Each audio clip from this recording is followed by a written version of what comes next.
Let's discuss an important concept from economics, the Laffer curve. This concept is named after the man who developed it, Arthur Laffer, a major American economist who has taught at the University of Chicago, University of Southern California, and elsewhere. The Laffer curve illustrates the two most important things we need to know about taxes: how much money the government can raise from taxes, and at what level of taxation the government might start getting less, not more revenue. The Laffer curve is illustrated here by a two-dimensional graph. The horizontal line is the tax rate that the government chooses, and the vertical line is the revenue that the government receives from that tax rate.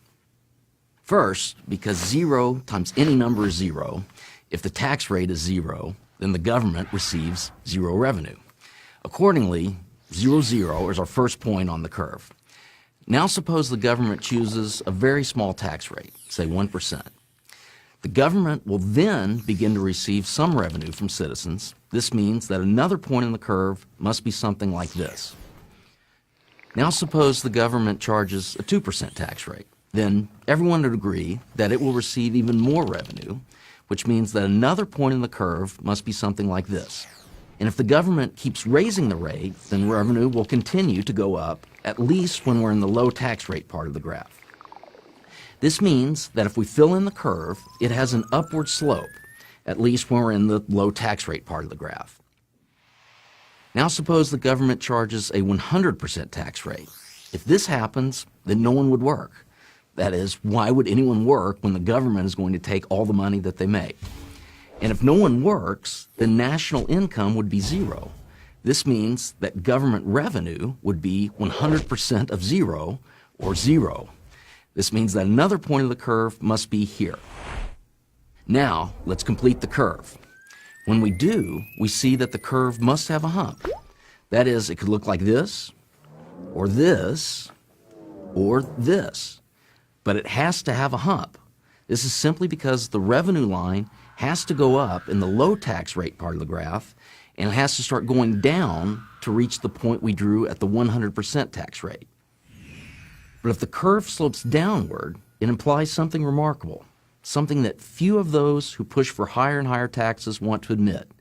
It means that when tax rates are high, if you make them higher, you'll actually bring in less revenue to the government. This has in fact occurred in practice. For instance, during the Great Depression, when Congress passed the Hawley-Smoot tariff bill, although the bill raised taxes on imported goods, the revenue that came from those taxes actually decreased. A more recent example occurred in the early 1980s.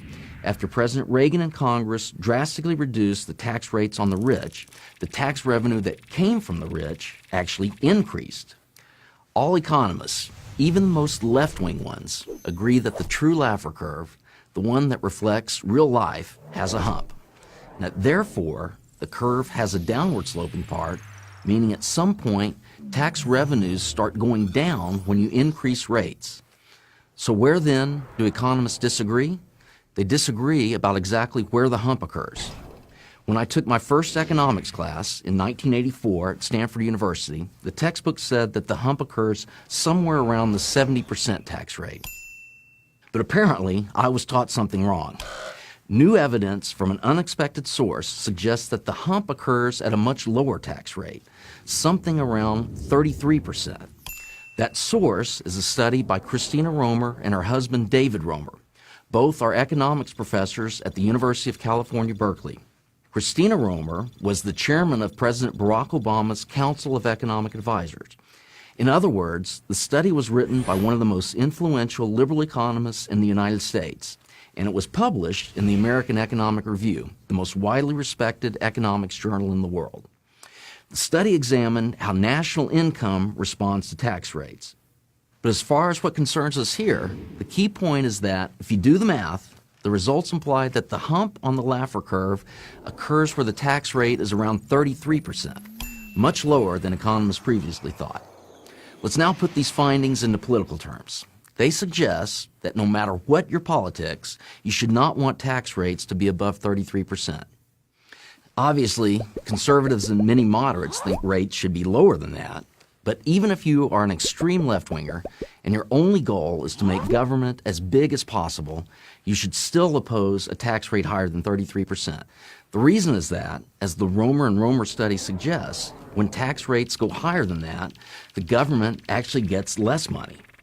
Everyone of every political persuasion should pay attention to the Romer and Romer study and its important implications. They suggest that if we decrease tax rates, government revenues might actually rise.